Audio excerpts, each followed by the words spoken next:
Tough on crime, tough on the causes of crime was perhaps one of the great political soundbites of our generation. And it was a pronouncement that was to lead to significant new investment in police, courts and prisons. In reality, we got ASBOs, speed cameras, community support officers and knife amnesties. The Torah says that there can be and there has to be another way, a third way.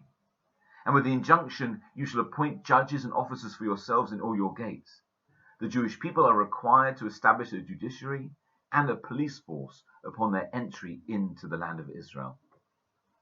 However, this demand implies so much more than just law enforcement in the Promised Land, because careful reading of the text actually reveals that it's in fact addressing the individual rather than the collective.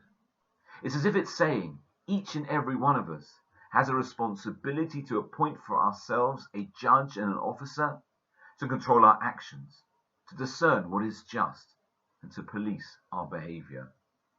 You see, the rule of law isn't external. It's not a societal invention, but a personal obligation. And its effectiveness is far greater when it comes from within, rather than being imposed by force and by an outside authority. Before there can be law and order in a country, there has to be self-regulation and discipline in an individual. And that's something which no chancellor can budget and no government or political party can possibly pledge. You know, there's a lovely Jewish children's song.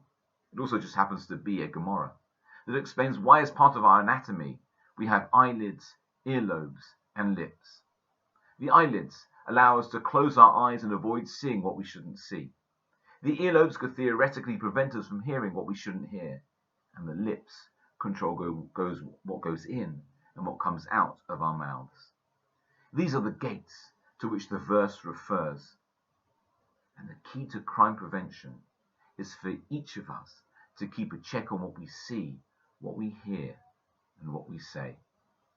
We have to be judicious and to know when to open the gates and when to close them and enforce the rules over our senses. You know, it was Ben Zoma who so wisely asserted that true power is in fact willpower.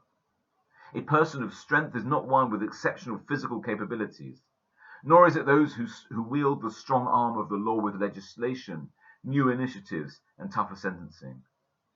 Only someone empowered to subdue their personal inclination is truly strong, and only a society populated with such strong people has the potential to be truly free from crime.